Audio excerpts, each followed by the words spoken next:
Hey, welcome back to another episode of Peanut Gallery. Joe, welcome here. Well, thanks. Good to be here. Right? Is that the Peanut Gallery? That's Peanut Gallery, yeah. Okay. Yeah, it's the best we can do on a really low budget. So we're pretty excited today. Joe is somebody we very randomly met.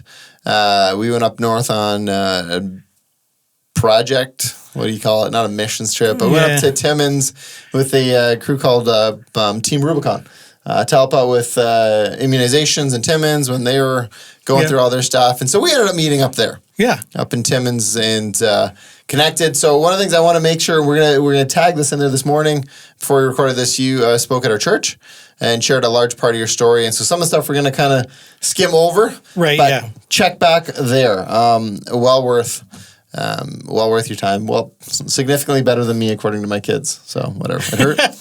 Another thing that I would like to note is that when Joe came up to speak, everyone clapped for him, and also when he left, everyone clapped for him. And I don't think anyone has ever clapped for Albert ever. So is that right? Yeah.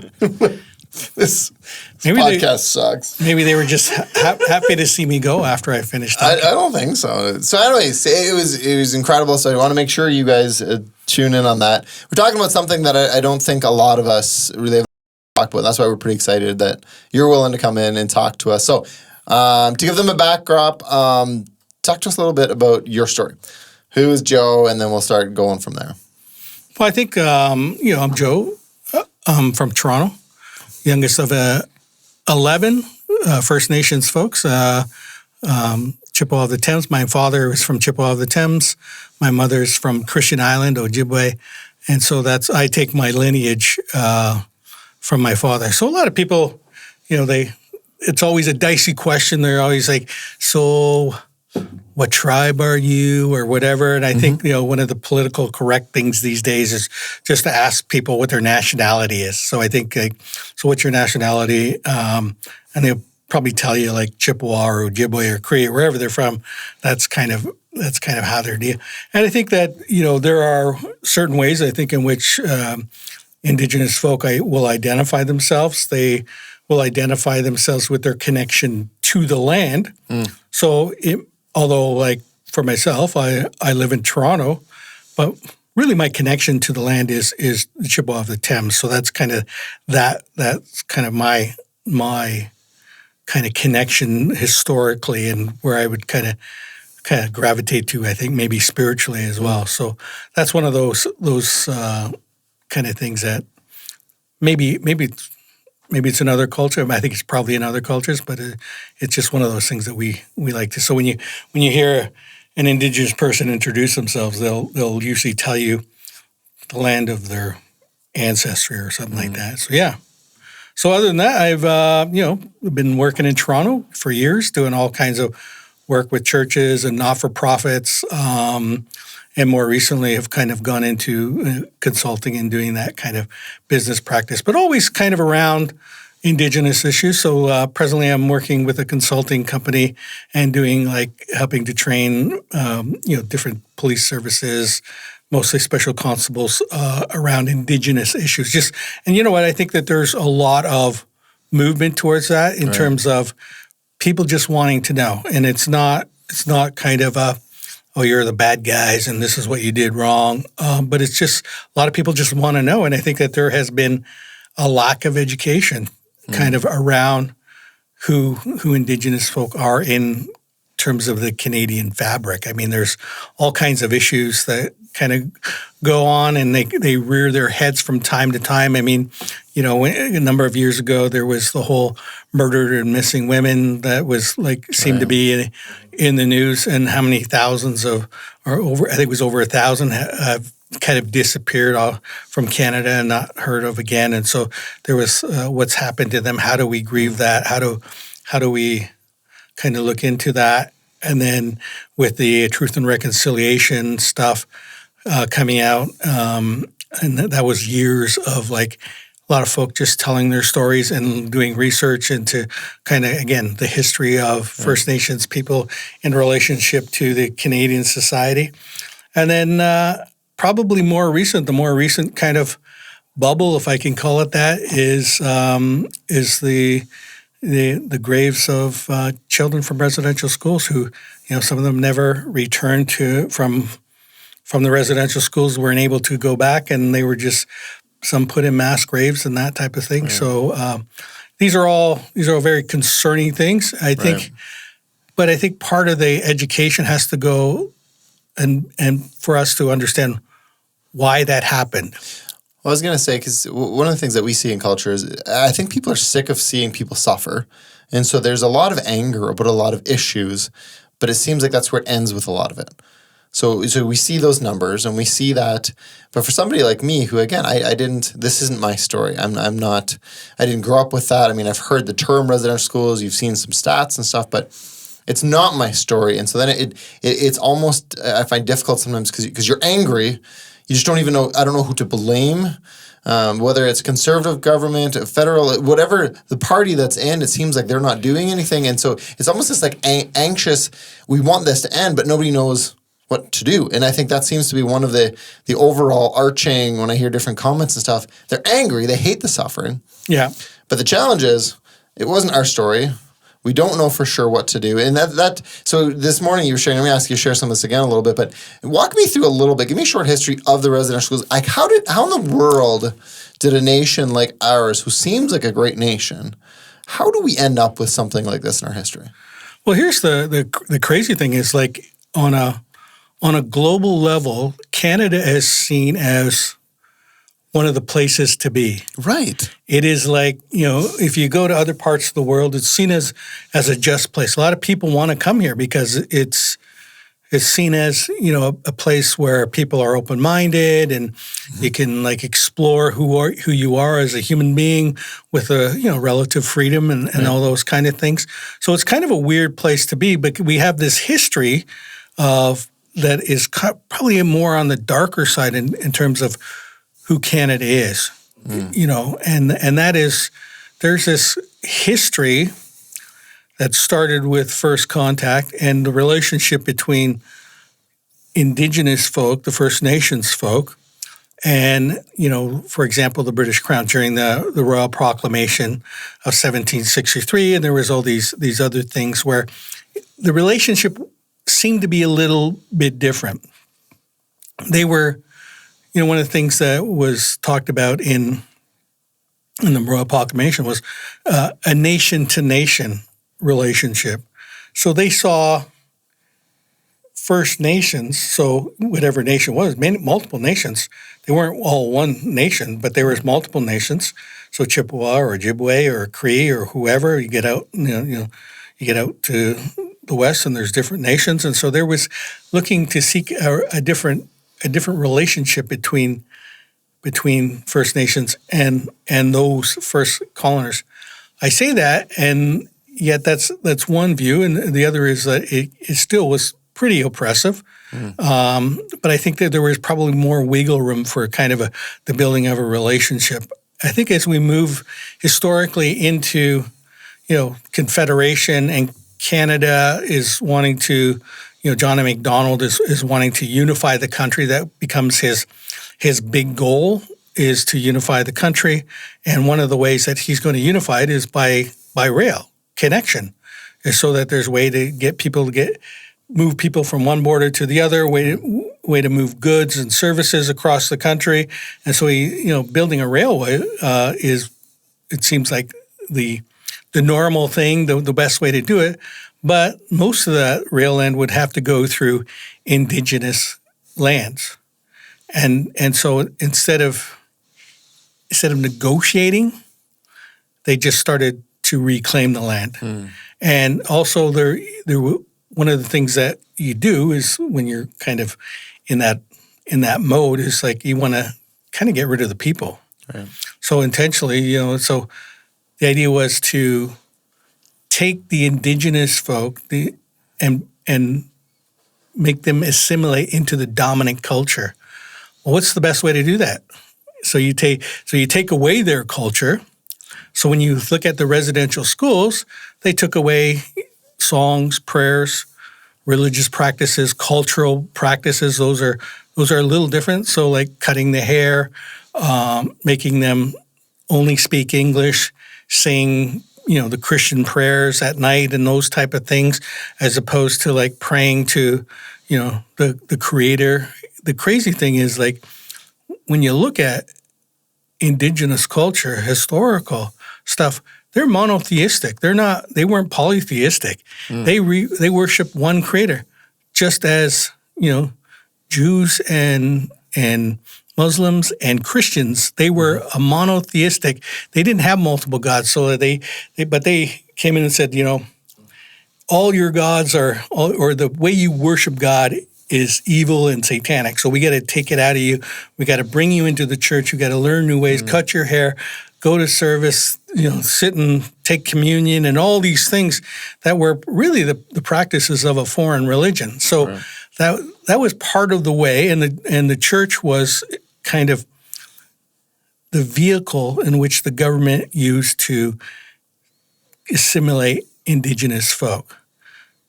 They got money from that. They got per diem for every child that was in their school. So the churches made money. It was the government paid for them to create them into the dominant culture, and then they were just abused for years and years. Coming out of that, so I think what happened there is like the downside is it's one of those things like if I were to ask you, how did you become a good dad? And you would say, well, my dad was good, and I hung around him, and my dad took me fishing. My mom showed me things. So you learn to be a parent from interacting with your parent. So what happened with residential schools was kids were taken away very young, forcibly at times by the RCMP and other government agencies, taken away at 4 and returned when they finished high school, 16, 17, whatever it was. So there's a good chunk of formative years where you never got to see what parents were like. And as a parent, you never developed parenting skills to learn how to care for a child from the age of 4 or 5 to 16, because they were gone. And if you were a parent nowadays and you lost your kid for 10, 12 years, you would be grieving. So the way you deal with that grief is you self-medicate. And you drink or you do whatever, and you engage in all kinds of weird behaviors just to deal with the pain. And then at 16, that child has a choice to come back to you and comes back to the reserve, and you're expected to be the parent, but you have no parenting skills. And they then start having children, and they haven't learned how to be parents because they didn't see their parents being parents. They just grew up in it. So the whole system perpetuates itself into neglect, abuse, and stuff like that, and it just becomes a disaster for the Indigenous community. So when you look at that and say, what's the fallout for today? Well, we can still say things like, we have the highest infant mortality rate of any people group in Canada. Our life expectancy is 8 years below the national average. We make up over 50% of both federal and provincial inmates, both male and female. We have one of the highest percentages of kids who are in care, either in foster care or in some other type of care. And some of those care, like Children's Aid, like you look in Toronto or some other areas now, they're starting to have Indigenous child family services, so with a culturist perspective, so they're not placed in kind of the regular kind of mainstream education. But the other thing around those child and family services, they are funded. When you look at their funding models, their money that they get per child is below what non-Indigenous agencies get. So they're expected to care for more kids with less money and do more with less. So that's one of the things. The educational process, when you look at kind of northern schools, when you look at how the province kind of funds schooling, they also come in lower than kind of some of the schools in the South in terms of funding. So it's you see all these things kind of like add up, and it's like, so why are folks in distress? It's because, and we're not asking for much. We're just asking for, give us an opportunity to care for each other. What do you think that is? I think because that's my initial question. Like, why? Because governments talk a lot. Our federal government right now has tons of talk. We're going to do this.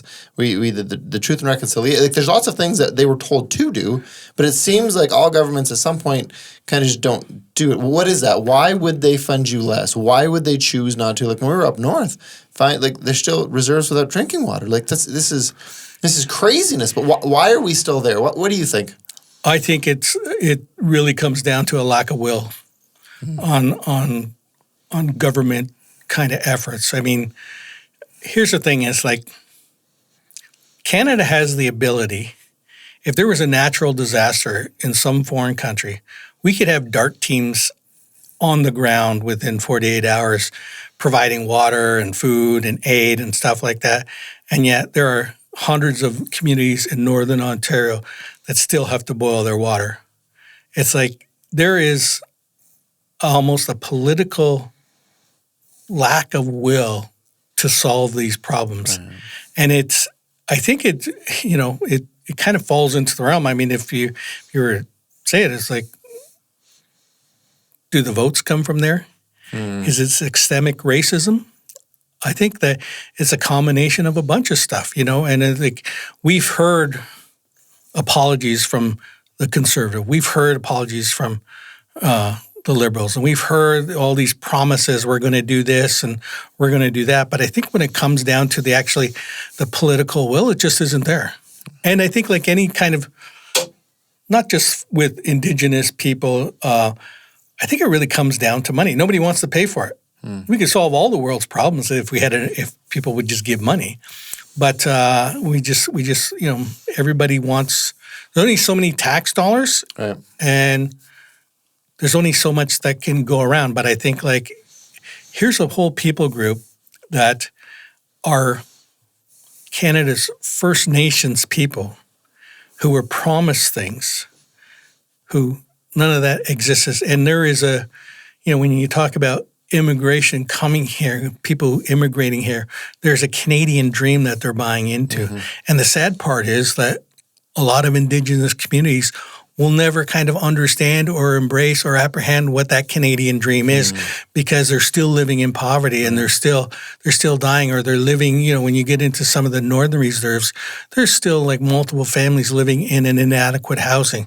When you look at most of our people, 60% of Indigenous people live off reserve because there's nowhere to live on reserve because of lack of housing, lack of employment, lack of sanitation stuff. So it's all these type of things. So I think that if there was a government party that actually embraced this as opposed to just giving it lip service, right. And I think that's the sad part. I think that there was a lot of momentum around the last federal election and what Justin Trudeau said that he was going to do, and I think that a lot of Indigenous folks voted for him. I know a lot of people I think it was probably one of the highest turnouts of Indigenous folk to vote in a federal election that just came out and voted. Now they're like, he lied to us again. Right. Not, the government lied to us one more time. And so it's just, after a while, you just become insensitive to it. Like, it's just like, this is going to go on and we're just going to have to keep struggling and stuff like that.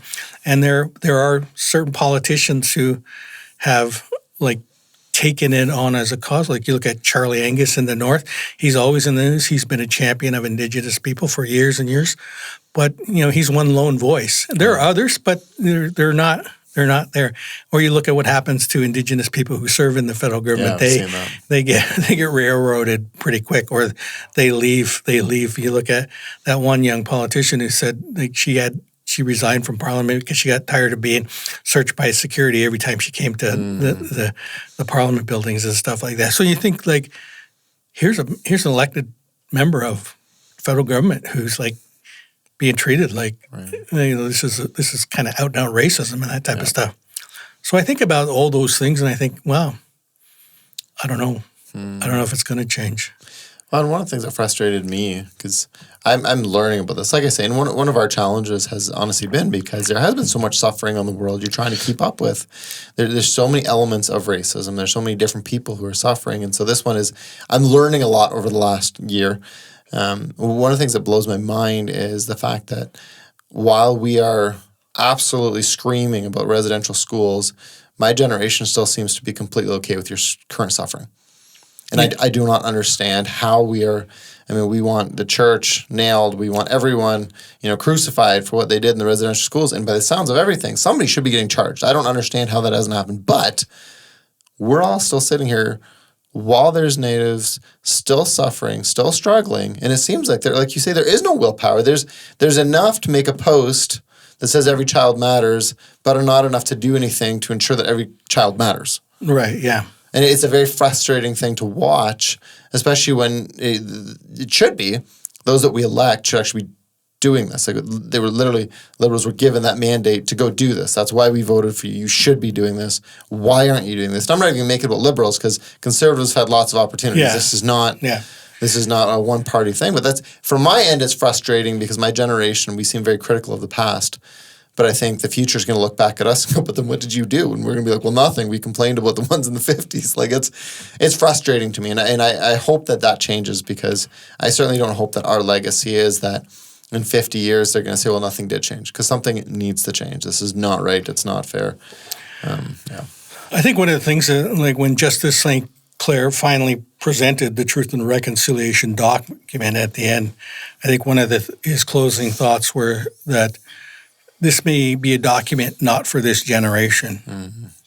And so he presented it thinking like the folks who will read it now probably aren't going to begin to act or implement it. We would like that to happen, but I think he was realistic in saying it's probably something that's going to take a long, long time to kind of get to that point. And I think that there is one of the things about, I think, any kind of truth and reconciliation stuff is that there needs to be dialogue.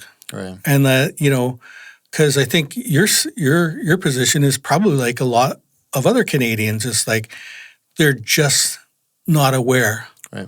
Like for example, what you're taught about First Nations, Indigenous folk as a public school system is bare minimum.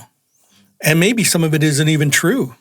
Like, I mean, like when are the textbooks been updated or when are those things, you look and you say, how do people know about this stuff? Yeah. And the sad part is like, there are things where issues tend to have a bit of a bubble. So, it comes to the forefront, has some life, and then it fades away. Mm-hmm. The idea, I think, with First Nation stuff is they find themselves in those kind of bubbles, news cycles as well, where it's like, you know what, a lot of stuff around murdered, missing women was in a lot of media attention on the news, reports coming out, and then it fades away. Is it forgotten?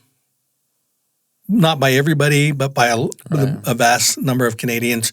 Truth and Reconciliation comes out in the news, lots of talk about it, lots of conversations about what it means. I would probably say that a lot of Canadians have no idea what's in it. It's actually not that complicated. There's 94 articles and they're kind of broken down into different segments of society. And they're very simple. They're like a paragraph long about here's what we can do in terms of implementing or beginning the conversation on those type of things. It's a bubble. So it's how do we keep it in front of everybody's mind? And then what's happened more recently is the children who have been found in unmarked graves and those type of things. The sad part is that those are probably going to, at some point, fade out of the Canadian consciousness. It'll be there as people remember terrible things. But it's not something that they're, 5 years from now is going to be the first thing they think, or they see somebody wearing an orange T-shirt that says everybody, or, every child matters or something like that and say, oh, yeah, I kind of remember that's an old T-shirt. here's the thing: is like if this had been happened in some developing world, there would be UN investigations. If they found mass graves of children at some point, there would be investigations. Right. They would have officials like the RCMP investigating, and yet when you look at what's happened, there hasn't been any movement. It's been a lot of times it's been that First Nations community that have gone out and paid for the research and to do the survey of the ground themselves. Very rarely do you see the police or different police services or government agencies getting involved, going and looking for the graves. Although Ford in Ontario did designate a number. I forget what it was, a couple $1 million towards that project. But you think about it, just like that's not going to last very long. Right. I mean, it's probably something, but it's not going to like solve the problem in it. But I think it's one of those ways that you just kind of get it off the table and just say, listen, we are doing something. And it's like, yeah, but it's minimal, but it's not what we really need. Okay, so let's talk about your nation.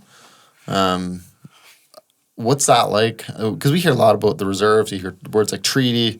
And so before we got on here, you were sharing some of your stuff and your treaties, and it was really neat and insightful. So I'd be curious if you'd share some of that. What's that like? What's life like on the reserve? And then kind of explain some of that stuff. Well, I think, what, and here's the thing is like, it depends where, a lot of times it depends where your reserve is. So some reserves are a little more healthier than others in terms of like, community health and all those kind of things. The ones in the South have different kind of takes on everything. So I think it really depends geographically where you are and to the level of health and sophistication that exists on that reserve. You got to remember that at one point it was illegal for an Indigenous person, First Nations person, to get a university degree. That didn't change until I think like 47 or something like that. So if you wanted to go to university, then you actually had to, kind of renounce your nationality. So you would say, I'm no longer going to be a member of this band, and then you'd sign away and you'd become part of the dominant culture and go to university, and you would forever kind of lose any status or connection to that. So as that slowly changed, I think what happened was, at one point, there was only a handful of, 20, 30, 40 years ago, I forget what it was, there was only a handful of Indigenous lawyers in Canada, like right across the country, not very many, because as Indigenous folk went to do post-secondary, they usually went for two things. They went for social work because of all the stuff that was going on reserve, or they went to be art majors because that was like, kind of very kind of stereotypical without sounding, kind of like pigeonholing or racist or something like that. It was like, what? Listen, all your people have got problems. You should be a social worker or, paint some pictures for us. And so those were the type of things. And I think it got to a point where the movement started happening where people started going and doing actual, like some of the hard scientists, becoming like doctors, engineers, and actually going to law school. And I think what happened over the years was a lot of the people that went into law kind of went back to the reserve and started unpacking some of the treaties. And they started kind of going over the treaties because you got now young people who have actual law degrees who are not just saying, hey, this isn't right. And they're like, oh, yeah. Be quiet. Like, how do you know that? And now it's like, oh, there's actual an Indigenous lawyer who's saying, this is not right. This is the violation. And so I think what's happened, like in the reserve I come from, there's been a few very significant land claim settlements that, at one point would have just been dispersed amongst the members and probably evaporated over a very short time, where I think, like, again, talking about the health and the kind of community kind of awareness and that who they are, saying, well, we need to invest some of that money. We need to think about the future.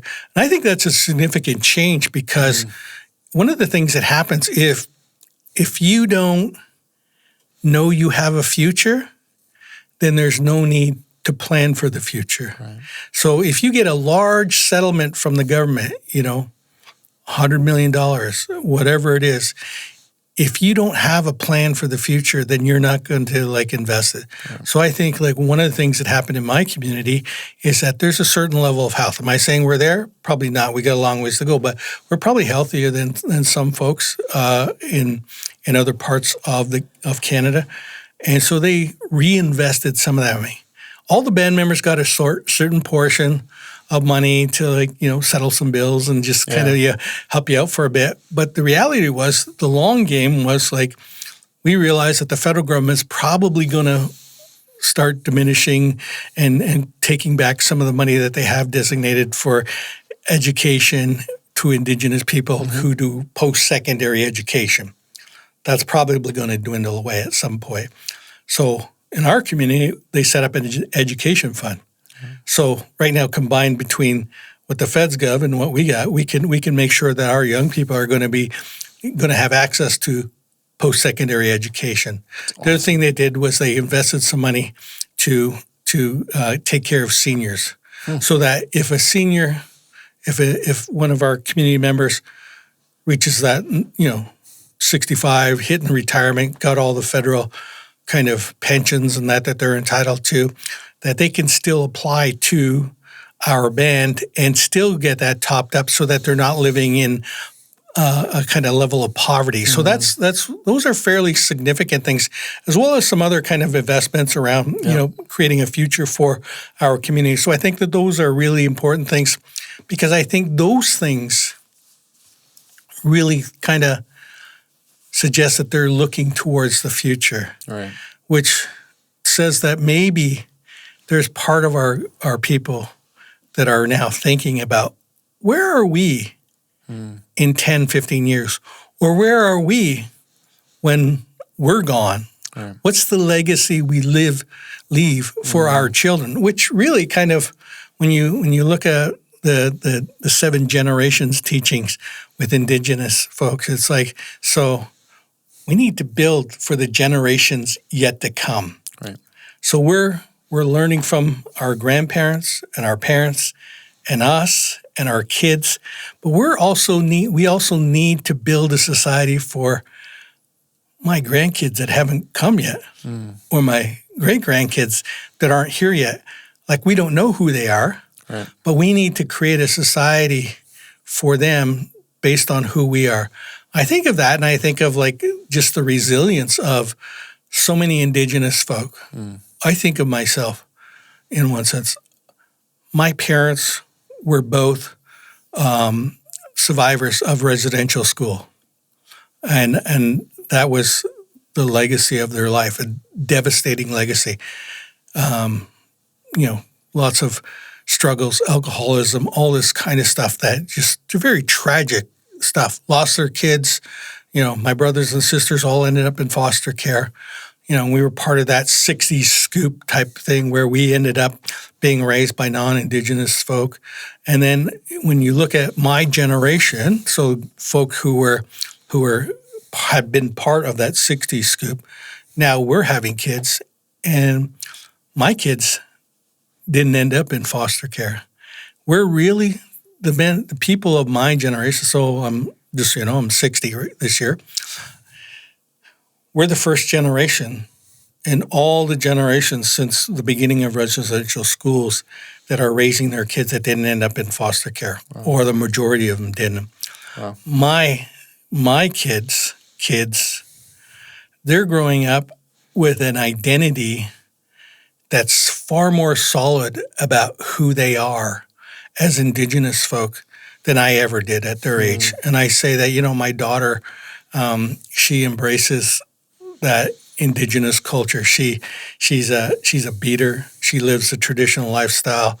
She raises her son. He's got long traditional hair, and he was with his dad at the Every Child Matters March in Montreal. I look at that picture sometimes and I think man, that's the picture of a people who are resilient. Not just me, but there are lots of Indigenous folk who have survived. We've come through this thing. We need to build the future. I mean, we can we can point fingers and say, you guys did this to us. But I think that there is a part of us that says we need to continue to build and to become strong. It's kind of one of those things where I think sometimes of, one of the Sitting Bull was like one of the guys that, is kind of legendary. But the ghost dancers, they believed that if they danced, that the Creator would allow the people to be restored to the way they were prior to first contact. There was a hope. Where was that hope? The hope was like that at some point we could be Indigenous people, proud and caretakers of the land. And I think that that's probably one place that we need to think about how the future is going to unfold for us. I'm not sure how it's going to unfold for us. I hope that we continue to grow stronger as Indigenous folks, that we begin to embrace who we are, that we see ourselves. It would be very cool that if, there's a level of health and strength, that we began to see ourselves once again as the caretakers of Canada instead of being taken care of by the government, that we were there again in that place where we were truly First Nations people leading all Canadians wherever they came from. Right. Because we weren't opposed to people coming and sharing the land with us. We just didn't like what happened because of that. Right. So I think that's a place that we can think about in the future. That's a kind of a dream. I don't know if it's ever going to happen, but it's just one of those things I think about from time to time. Right. Well, I think hope is one of the things that as soon as you lose hope, you're in a lot of trouble. And to be able to keep and cling to that hope. And so we're out of time. I know these always go way too fast. But I thank you for sharing. Thanks for being resilient. Thanks for setting an example for your kids and grandkids, and thanks for sharing your story with us. Between what you shared this morning, what you're doing now, and knowing more of your life story than you're sharing, you really are an awesome human being, and we appreciate it. Well, thank you. Appreciate it. We're grateful for your time here. And so with that, thanks for watching. Again, make sure you guys check out the other part of his story, and then keep doing research. I know for me, one of my challenges now is to check out this truth and reconciliation in a more deeper way.